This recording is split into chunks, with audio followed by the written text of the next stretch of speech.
कहानी की शुरुआत में हम एक जेल को देखते हैं जिसका नाम द शॉशैंक रिडेम्पशन है। ये दुनिया की सबसे सिक्योर तरीन जेल है। इस जेल में हजारों कैदी हैं, लेकिन आज तक इस जेल से कोई भी कैदी फरार नहीं हो सका क्योंकि इस जेल की सिक्योरिटी बहुत ही ज्यादा स्ट्रिक्ट है। इस जेल में ऐसे कैदी भी हैं जिन्होंने अपनी पूरी जिंदगी इसी जेल में बिता दी, लेकिन इन्हें इस जेल से भागने का ख्याल तक नहीं आया क्योंकि इस जेल से भागने की कोशिश करने वाले कैदी की सजा सीधा मौत है। अब यहाँ सीन कट होता है और हमें कोर्ट में एंडी नाम के एक आदमी को दिखाया जाता है जो अमेरिका के एक बहुत ही बड़े बैंक का बैंकर है। जज उसे उसकी वाइफ और उसके लवर के मर्डर के इल्जाम में उम्र भर कैद की सजा सुनाता है, लेकिन एंडी कहता है कि मैंने ये मर्डर नहीं किए हैं। पर एंडी खुद को बेगुनाह साबित करने के लिए उसके पास कोई प्रूफ नहीं था, जिस वजह से कोर्ट का जज एंडी को उम्र भर कैद के लिए दुनिया की सबसे सिक्योर जेल दी शॉशैंक रिडेम्पशन भेज देता है। एंडी के साथ और भी कई सारे कैदी होते हैं और जब इन कैदियों को जेल के अंदर लाया जाता है तब जेल के अंदर मौजूद बाकी कैदी आपस में शर्त लगाते हैं कि आज रात इन नए आने वाले कैदियों में से कौन सा कैदी रोएगा,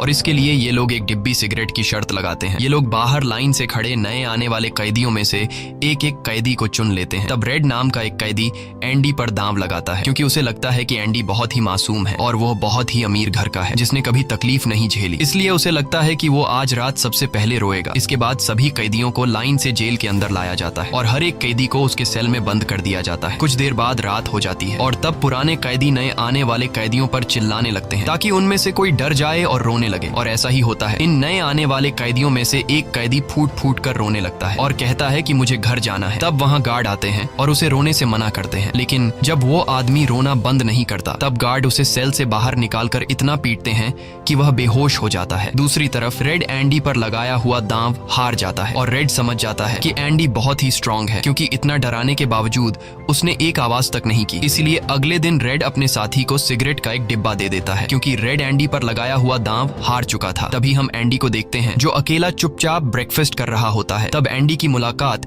जेल के सबसे पुराने कैदी ब्रुक्स से होती है। ब्रुक्स को यहाँ इस जेल में लगभग 50 साल पूरे होने वाले हैं। एंडी समझदारी से ब्रुक्स से इस जेल के सभी छोटे बड़े रूल्स और हर एक कैदी के बारे में जानने की कोशिश करता है। तब ब्रुक्स एंडी को जेल का हर एक सीक्रेट बता देता है और वो एंडी से कहता है कि अगर तुम्हें जेल के बाहर से कुछ मंगवाना हो तो रेड नाम के कैदी के पास जाना। ये सुनते ही एंडी भी इंतजार नहीं करता और वह सीधा रेड के पास पहुंच जाता है और रेड से कहता है कि मैंने सुना है तुम बाहर से किसी भी चीज को अंदर मंगवा सकते हो। तब रेड कहता है हाँ मैं मंगवा सकता हूँ, लेकिन ऐसी चीज जो यहाँ से भागने या फिर किसी को मारने में काम ना आती हो। एंडी रेड से कहता है कि मुझे हैमर यानी एक हथौड़ा चाहिए। हथौड़े का नाम सुनते ही रेड कहता है कि तुम्हें हथौड़ा ही क्यों चाहिए, क्या तुम हथौड़े से किसी को मारने वाले तो नहीं हो? तब एंडी कहता है नहीं, मैं किसी को मारने वाला नहीं हूँ, मेरा यहाँ कोई भी दुश्मन नहीं है। ये सुनकर रेड कहता है कि तुम्हारा यहाँ दुश्मन तो नहीं है, लेकिन जल्द ही कुछ लोग तुम्हारे दुश्मन बनने वाले हैं। वो कुछ लोगों की तरफ इशारा करके एंडी को वार्न करता है कि इन लोगों की गंदी नजर तुम पर है,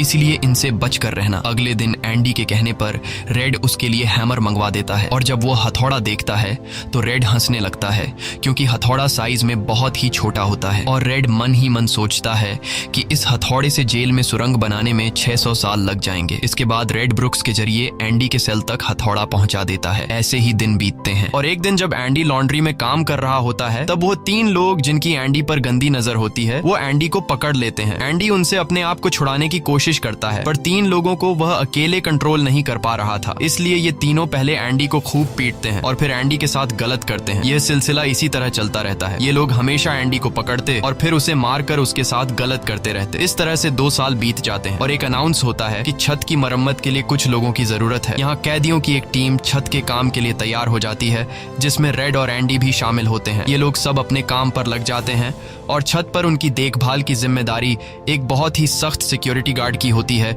जिसका नाम हैडली है। हैडली बहुत ही स्ट्रिक्ट इंसान है जो जरा सी गलती पर कैदियों को बहुत बुरी तरह पीटता है। जब सभी कैदी छत पर काम कर रहे होते हैं तब हैडली थोड़ा परेशान होता है और अपने साथियों से कहता है कि मेरे भाई की हाल ही में मौत हुई है जिसके अकाउंट में $30,000 पड़े हैं। अब मेरे भाई का मेरे अलावा इस दुनिया में और कोई नहीं है, इसलिए उसके पैसे पर मेरा हक बनता है। लेकिन परेशानी की बात यह है कि जब मैं इन $30,000 को अपने अकाउंट में ट्रांसफर करूंगा तब सरकार मुझसे टैक्स के रूप में सारे पैसे ले लेगी। हैडली जब अपने साथियों से यह बातें कर रहा था तब एंडी भी इसकी सारी बातें सुन लेता है। एंडी जो कि एक बहुत बड़ा बैंकर है, उसे पता था कि इन पैसों को बिना गवर्नमेंट को टैक्स दिए कैसे निकाला जा सकता है।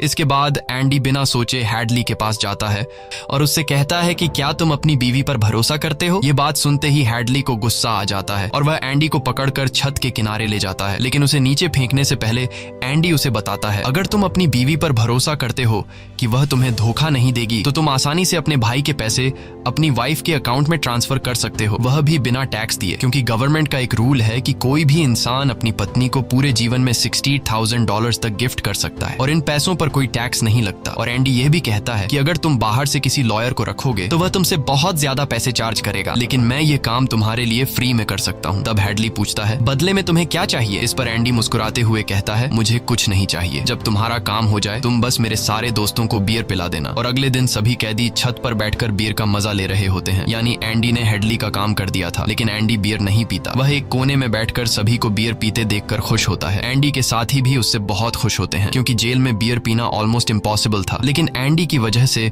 उनकी यह इच्छा पूरी हुई। फिर समय ऐसे ही बीतता है और एंडी और रेड की दोस्ती गहरी हो जाती है। कुछ दिन बाद जेल में सभी कैदियों को फिल्म दिखाई जाती है और सभी लोग रीटा हेवर्थ की फिल्म देख रहे होते हैं। तब एंडी रेड के पास आकर कहता है, मुझे रीटा हेवर्थ का एक बड़ा पोस्टर चाहिए। एंडी रेड से इसलिए पोस्टर मांगता है क्योंकि पूरे जेल में एक रेड ही था जो बाहर से किसी भी चीज को मंगवा सकता था। इसके बाद एंडी बाहर निकलता है, लेकिन जैसे ही वह बाहर आता है वहाँ वही 3 लोग खड़े होते हैं जो एंडी के साथ गलत करते थे। वह एंडी से कहते हैं, चलो हमारे साथ, लेकिन इस बार एंडी मना कर देता है। एंडी के मना करने पर वो लोग उसे पकड़ लेते हैं और उसके साथ जबरदस्ती करने की कोशिश करते हैं, लेकिन एंडी भी उनका मुकाबला करता है। पर वो लोग 3 होते हैं, जिस वजह से वो एंडी को बहुत ही बुरी तरह से पीटते हैं। पर आज ये लोग एंडी के साथ कुछ कर नहीं पाते, लेकिन एंडी को ये लोग इतना मारते हैं कि एंडी 1 महीने के लिए अस्पताल में चला जाता है और साथ ही वो आदमी जिसने एंडी को मारा होता है उसे 1 हफ्ते के लिए काल कोठरी में डाल दिया जाता है। 1 हफ्ते बाद जब वो वापस अपने सेल में आता है तो वहां पर वही ऑफिसर होता है जिसका एंडी ने $30,000 का टैक्स बचाया था। और इस ऑफिसर को किसी ने बता दिया था कि एंडी को इस आदमी ने इतना मारा है कि वो बेचारा 1 महीने के लिए अस्पताल में चला गया है। अब यहाँ वो ऑफिसर उस आदमी को इतनी बुरी तरह से मारता है कि वो हमेशा के लिए पैरालाइज हो जाता है। 1 महीने बाद जब अस्पताल से एंडी वापस अपने सेल में आता है तब उसे अपने सेल में रीटा हेवर्थ का एक बड़ा पोस्टर मिलता है जो कि असल में एक वेलकम गिफ्ट होता है रेड की तरफ से। इस तरह से दिन गुजरते हैं और एक दिन जेल का वार्डन सिक्योरिटी गार्ड के साथ एंडी के सेल में आता है और उसके सेल की तलाशी करवाता है। सेल की चेकिंग लेने के बाद जब वार्डन को कुछ नहीं मिलता तब वार्डन की नजर सामने लगे पोस्टर पर पड़ती है। वार्डन कहता है कि वैसे तो मैं सेल में पोस्टर अलाउ नहीं करता, पर तुम इसे अपने सेल में लगा सकते हो। दरअसल तलाशी तो एक बहाना होता है। वार्डन को इस ऑफिसर ने बताया था कि किस तरह से एंडी ने उसका $30,000 का टैक्स बचाया, इसीलिए वार्डन अपने फायदे के लिए एंडी से मिलना चाहता था। एंडी के हाथ में बाइबल होती है जिसे वह ले लेता है और बाइबल को लेकर वह यहाँ से निकल जाता है। पर कुछ ही दूर जाने के बाद वह वापस लौट कर आता है और उसके हाथ में जो एंडी की बाइबल होती है वह उसे लौटाते हुए कहता है कि मुक्ति इसी में है। अगले दिन वार्डन एंडी को अपने ऑफिस में बुलाता है और कहता है कि तुम्हारे जैसे इंटेलिजेंट आदमी को जेल की सलाखों के पीछे नहीं रहना चाहिए। इसलिए वार्डन एंडी को लाइब्रेरी का असिस्टेंट बना देता है। लाइब्रेरी में वही बुक्स नाम का बूढ़ा आदमी होता है जो कई सालों से लाइब्रेरी संभाल रहा है। तभी वो ऑफिसर जिसके लिए एंडी ने $30,000 बचाए थे वह एक दूसरे ऑफिसर को एंडी के पास लेकर आता है। असल में उसे ITAR का मसला था जिसे कुछ ही मिनटों में एंडी भर देता है, जिस वजह से पूरे जेल में एंडी के चर्चे होने लगते हैं। जैसे जैसे साल बीतते हैं एंडी के पास काम बढ़ता चला जाता है, जिस वजह से एंडी को अपने पास एक असिस्टेंट की जरूरत पड़ती है और वो अपना असिस्टेंट अपने सबसे अच्छे दोस्त रेड को बनाता है। एक दिन लाइब्रेरी में ब्रुक्स एक कैदी के गले पर चाकू रख देता है और वो उसे बिना वजह मारने की धमकी देता है। असल में सरकार ने उसकी सजा माफ कर दी है, पर वो इस जेल को छोड़कर नहीं जाना चाहता। आज उसे इस जेल में पूरे 50 साल हो चुके हैं। उसकी पूरी जिंदगी इसी जेल में बीत गई है और वो बिल्कुल भूल चुका है कि बाहर की दुनिया कैसी है। ये जेल की दुनिया ही उसकी असली दुनिया है और उसे लगता है कि अगर उसने किसी का खून कर दिया तो उसकी सजा बढ़ जाएगी और उसे इसी जेल में रखा जाएगा। एंडी के समझाने पर ब्रुक्स उस आदमी को जिसकी गर्दन पर उसने चाकू रखा था छोड़ देता है। अब न चाहते हुए भी ब्रुक्स जब जेल से छूटने के बाद बाहर आता है तो उसे बाहर की दुनिया बहुत अजीब लगती है। 50 सालों में बाहर की दुनिया की रफ्तार काफी ज्यादा बढ़ गई होती है। जहाँ सड़क पर पहले एक गाड़ी दिखती थी, अब सड़कों पर गाड़ियों की भीड़ है। कुछ दिन बाद वो एक सुपरमार्केट में काम करने लगता है, लेकिन उसका बाहर की दुनिया में बिल्कुल भी मन नहीं लगता। उसे बार बार जेल की याद आती है और वो जेल में वापस आना चाहता है। इसीलिए वो कभी कभी सोचता है कि वो कोई क्राइम करे ताकि वह फिर से इस जेल में जा सके। लेकिन ब्रुक्स इस उम्र में कोई भी क्राइम नहीं करना चाहता था और इस भीड़ भाड़ वाली तेज रफ्तार वाली जिंदगी में ब्रुक्स सरवाइव नहीं कर पाता और अपनी जान दे देता है। मरने से पहले वो जेल में अपने साथियों के नाम एक खत लिखता है, जिसे पढ़ते हुए सभी बहुत ज्यादा इमोशनल हो जाते हैं। वहीं हमें जेल दिखाई जाती है, जहां पर वार्डन एक नया प्रोग्राम शुरू करता है। इस प्रोग्राम में जेल की कैदियों को बाहर ले जाकर काम करवाया जाएगा ताकि उन्हें पता चल सके कि मेहनत से पैसे कैसे कमाए जाते हैं। और कैदी भी इस काम के लिए मान जाते हैं, क्योंकि वह सब भी बाहर की हवा खाना चाहते थे। और इस तरह से वार्डन इन कैदियों से काम लेता है। पर इस प्रोजेक्ट के जरिए वार्डन को बहुत सारे कॉन्ट्रैक्ट मिल जाते हैं, क्योंकि जेल के कैदियों की लेबर बहुत सस्ती होती है और जो बाहर की लोकल कंस्ट्रक्शन लेबर की टीम होती है उन्हें कहीं पर भी काम नहीं मिलता, क्योंकि वार्डन उनका काम आधी कीमत पर अपने कैदियों से करवाता है। और वार्डन आधी कीमत पर काम इसलिए करता है क्योंकि कैदी कोई लेबर तो थे नहीं जिनको वार्डन दिहाड़ी दे पाता। इसलिए वार्डन फ्री में कैदियों से काम करवाकर बहुत सारा पैसा कमाने लगता है और उसका यह पैसा ब्लैक का होता है। लेकिन एंडी एक बैंकर होने की वजह से वार्डन का सारा ब्लैक मनी व्हाइट में बदल देता है। दरअसल एंडी इन पैसों को एक ऐसे आदमी के नाम पर जमा करता है जो इस दुनिया में है ही नहीं, और वह उसके अकाउंट में सारा पैसा ट्रांसफर कर देता है ताकि अगर कल को पुलिस को पता भी चल जाए तो पुलिस एक ऐसे आदमी को ढूंढ रही होगी जो इस दुनिया में कभी पैदा ही नहीं हुआ। अब यहाँ जेल में एक नया कैदी आता है जिसका नाम टॉमी है। टॉमी बहुत यंग होता है और वह इस छोटी सी उम्र में कई सारी जेलों में जा चुका है। टॉमी एक बहुत ही फ्रेंडली नेचर का था, इसलिए उसकी जल्द ही जेल में बहुत से कैदियों से दोस्ती हो जाती है। एक दिन खाने की टेबल पर टॉमी सबसे कहता है कि मैं पिछले कई सालों से चोरी कर रहा हूँ, इसलिए मैं यहाँ की कई सारी जेलों में जा चुका हूँ और इस बार भी मैं चोरी की वजह से इस जेल में आया हूँ। टॉमी की बात सुनते हुए एंडी उसे कहता है कि अगर तुम चोरी करने के बाद बार बार पकड़े जा रहे हो तो इसका मतलब ये है कि यह काम तुम पर सूट नहीं करता, इसलिए तुम्हें चोरी करना छोड़ देना चाहिए। टॉमी को एंडी की यह बात बिल्कुल ठीक लगती है, इसलिए टॉमी रेड से एंडी के बारे में जानकारी लेने लगता है। टॉमी रेड से कहता है कि एंडी बहुत ही इंटेलिजेंट और डिसेंट इंसान है, उसे जेल क्यों हुई है। रेड उसे बताता है कि एंडी एक बहुत बड़ा बैंकर था, लेकिन उसने अपनी वाइफ और उसके लवर का कत्ल किया, जिस वजह से उसे उम्र भर कैद हुई। यह सुनकर टॉमी सोच में पड़ जाता है, जैसे उसे कुछ याद आया हो। उसके बाद वह एंडी को बुला लेता है। अब टॉमी के सामने एंडी और रेड होते हैं। टॉमी इन दोनों को बताता है कि 4 साल पहले मैं एक जेल में गया था, जहां पर मुझे एक कैदी मिला और उस कैदी ने मुझे बताया कि एक रात वह एक घर में चोरी करने गया। चोरी के दौरान उस घर का मालिक जाग गया। अब पकड़े जाने के डर से उसने उस घर के मालिक और उसकी पत्नी को मार डाला। बाद में उसे पता चला कि वो दोनों पति पत्नी नहीं थे बल्कि लवर थे और वो औरत एक बहुत बड़े बैंकर की पत्नी थी। कुछ समय बाद जब मैंने अखबार में न्यूज पढ़ी तो मुझे पता चला कि पुलिस ने जब इन 2 मर्डर्स के बारे में जांच की तो पुलिस को शक हुआ कि इन दोनों को बैंकर ने मारा है। इसलिए बैंकर को उसकी पत्नी और उसकी पत्नी के लवर के हत्या के इल्जाम में गिरफ्तार कर लिया गया। यहाँ हमें पता चलता है कि एंडी बेगुनाह था। ये सब जानने के बाद एंडी वार्डन के पास जाता है और उससे ये सारी बातें बताता है, पर वार्डन जानबूझकर उसकी बातों पर विश्वास नहीं करता, क्योंकि एंडी वह इंसान है जो उसके काले पैसों को व्हाइट में बदलता है और वार्डन के सारे राज जानता है। इसलिए अगर एंडी यहाँ से चला गया तो वार्डन न तो और पैसे कमा पाएगा और शायद उसके ब्लैक पैसों का राज भी खुल जाएगा। इसलिए वह एंडी से कहता है कि यह एक झूठी कहानी है, मुझे ऐसी कहानियां रोज सुनने को मिलती हैं। एंडी वार्डन से वादा करता है कि अगर मैं आजाद भी हो गया तो मैं तुम्हारा राज ही रखूंगा, लेकिन वार्डन एंडी की कोई भी बात नहीं सुनता। यह देखकर एंडी को बहुत गुस्सा आता है कि मैंने इस आदमी की इतनी मदद की, लेकिन आज बेगुनाह होने के बावजूद भी मुझे यह बाहर नहीं जाने दे रहा। इसलिए एंडी वार्डन पर चिल्ला पड़ता है। तब वार्डन एंडी को 1 महीने के लिए काल कोठरी में डाल देता है और उसके बाद वह सीधे टॉमी के पास जाता है और वार्डन टॉमी से पूछता है कि क्या तुमने जो बातें एंडी को बताई हैं वह सारी सच हैं। टॉमी कहता है हाँ ये बिल्कुल सच है। इसके बाद वह टॉमी से कहता है कि क्या अगर तुम्हें कोर्ट में बुलाया जाए तो तुम कोर्ट में इस बात की गवाही दे सकते हो। तब टॉमी कहता है हाँ मैं इसके लिए तैयार हूँ। यह सुनते ही वार्डन ऊपर गार्ड को इशारा करता है और वह गार्ड टॉमी को गोलियों से छलनी कर देता है। इसके बाद वार्डन एंडी के पास जाता है और उसे कहता है कि टॉमी ने भागने की कोशिश की थी इसलिए उसे गोली मार दी गई। लेकिन एंडी समझ जाता है कि टॉमी को क्यों मारा गया और एंडी मन ही मन सोचता है कि वार्डन बहुत ही घटिया इंसान है। एंडी वार्डन से कहता है कि आज के बाद मैं तुम्हारा काम कभी नहीं करूंगा। तब वार्डन कहता है कि मेरा काम तो तुम्हें ही करना पड़ेगा, वरना मैं यह जेल तुम्हारे लिए नरक बना दूंगा। और जाते हुए वार्डन सिक्योरिटी गार्ड से कहता है कि उसे 1 और महीने के लिए काल कोठरी में रखो। काल कोठरी एक बहुत ही खौफनाक जगह थी जहाँ काले अंधेरों में कैदी को पूरे 1 महीने रहना पड़ता था। अब एंडी इस काल कोठरी में 1 महीना तो बिता चुका था, लेकिन अब उसे 1 और महीना उसी अंधेरे वाले छोटे से कमरे में बिताना पड़ेगा। बाहर पूरे जेल में यह खबर फैल जाती है कि एंडी उस गुनाह की सजा काट रहा है जो उसने कभी किया ही नहीं था। जेल के अंदर मौजूद सभी कैदियों को एंडी के लिए बहुत दुख होता है। अब काल कोठरी में पूरे 2 महीने गुजारने के बाद जब एंडी बाहर आता है तो रेड उसके पास आता है। एंडी रेड से पूछता है कि क्या तुम कभी इस जेल से बाहर निकल पाओगे? रेड कहता है हाँ, लेकिन तब जब मैं बहुत बूढ़ा हो गया होऊंगा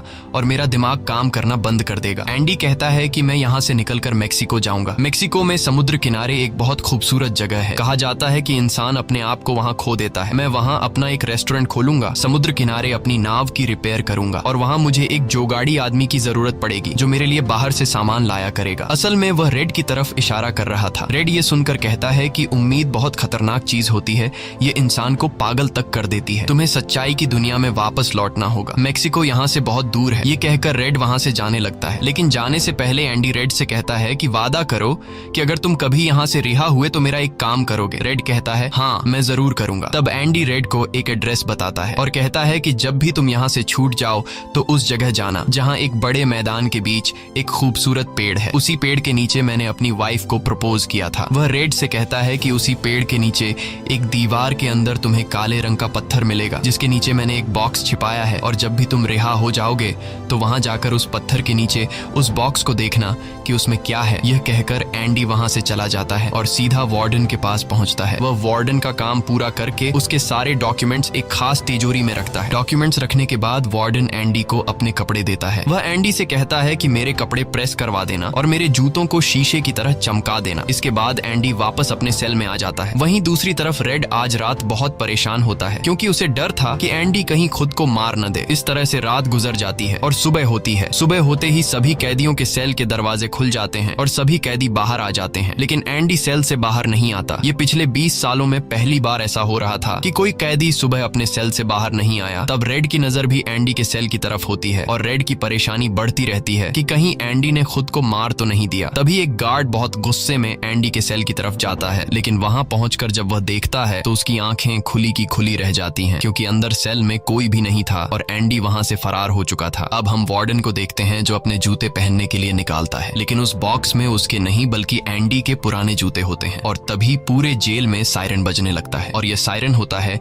किसी कैदी के भागने का। वार्डन तेजी से एंडी के सेल में जाता है और वहां वह देखता है कि एंडी नहीं है। इसके बाद वह सिक्योरिटी गार्ड से कहता है कि जाओ और रेड को बुलाकर लाओ क्योंकि वह हमेशा एंडी के साथ रहता था। यहाँ पर रेड को भी बुलाया जाता है। वार्डन रेड से पूछता है कि यह एंडी कहाँ है। रेड कहता है कि मुझे क्या पता। इस बात पर वार्डन को बहुत गुस्सा आता है। वह कहता है क्या वह कोई भूत था जो रातों रात यहाँ से गायब हो गया। गुस्से में वार्डन वहाँ पड़े पत्थर उठाता है और उनसे गार्ड्स और रेड को मारने लगता है और एक पत्थर वह उस पोस्टर पर भी मारता है जो दीवार पर लगा होता है, पर पत्थर टकराकर नीचे नहीं गिरता बल्कि पोस्टर के आर पार हो जाता है। और जब वार्डन उसके अंदर हाथ डालता है तो देखता है कि एंडी ने वहाँ एक बहुत बड़ी सुरंग बना रखी थी जिसे देखकर सब हैरान हो जाते हैं क्योंकि यह दीवार बहुत मजबूत होती है। बिना मशीन के इस दीवार में सुरंग बनाना लगभग नामुमकिन था, पर एंडी ने नामुमकिन को मुमकिन कर दिखाया और यहाँ से फरार हो गया। इसके बाद सभी गार्ड्स वहाँ जाते हैं जहाँ से एंडी बाहर निकला था। वहाँ उन्हें एंडी के पुराने कपड़े और वह हथौड़ी मिलती है जो आज से 20 साल पहले